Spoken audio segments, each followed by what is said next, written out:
My mom? You serious? AT, I've spooked my family. Mary's the only one who's willing to come down. The kids be better off in foster care. Don't say that. I'm sorry.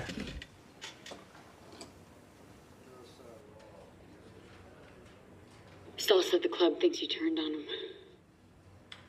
They hauled us in here to make it look like we took a deal. Bitch hung me out as a rat. Hoped that she could scare me into giving up something about a crime that I knew nothing about. You have a witness who saw Bobby and you. It's bullshit. I didn't kill anyone.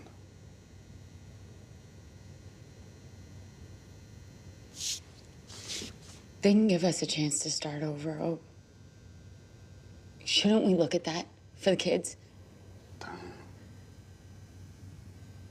Witness protection